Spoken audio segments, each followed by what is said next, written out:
मोर प्रिय आर्थिक दुर्बल भाई और भौणी मैंने आपण मानक मोर विनम्र नमस्कार शुभेच्छा और शुभकामना। एबे आमे समाज शिक्षा संबंध में आलोचना करिबा। शिक्षा मनर भ्रांति दूर करे, निष्पत्ति नेबार शक्ति दिए।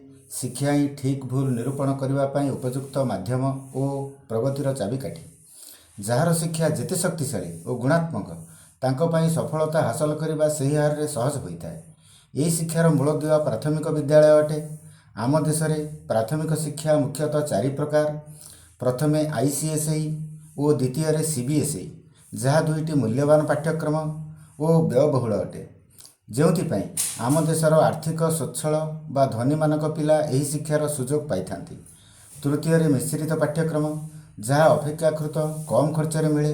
एठारे मध्यम आर्थिक स्वच्छल व्यक्ति विशेषज्ञ पिला पाठ पढ़ती। ये तीन मुख्यतः घरोई विद्यालय उपलब्ध।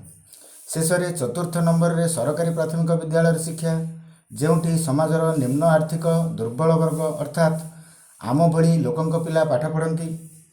एठारे कौन शिक्षित सचेतन आर्थिक स्वच्छल तथा सरकारी कर्मचारी एपरिक शिक्षा विभाग कर्मचारी पिला पढ़ाती ना। जो दिन एमानक पिला आम पिला साथी पाठ पढ़े बा आर्थिक स्वच्छल को मिलुवा शिक्षा आम पिला उपलब्ध हो, से दिन आम पिला समान शिक्षा पाइले बोली आमे जानिबा। द्वितीय आम मानकर कौन सी पिला कष्टे मष्टे जदि बा ऊपर को जाए सबुठी एक ट्यूशनर आर्थिक चाप।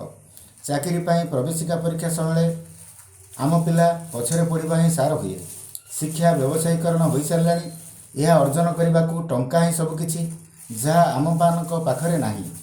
मुझे ओडिशा माध्यमिक शिक्षा परिषद द्वारा परिचालित अष्टम श्रेणी साहित्य बहिर 58 पृष्ठारे अर्थनीतिज्ञ बैद्यनाथ मिश्र लिखित प्रगति और मानव धर्म विषय उक्ति उद्धार करुच्ची।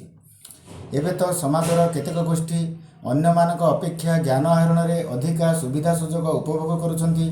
कारण समाज रे जेभली भाव में अर्थनैतिक विभेद अच्छी, से जो माने अति दरिद्र से ज्ञान आहरण सुजोग नाही। एकपटे आर्थिक दुर्बलता आमको गुणात्मक शिक्षार वंचित करुच्ची, अन्यपटे दुर्बल शिक्षा आमको आहरी आर्थिक दुर्बल कर चली। एणु समान शिक्षा और आर्थिक समानता आम गुरुत्वपूर्ण अटे।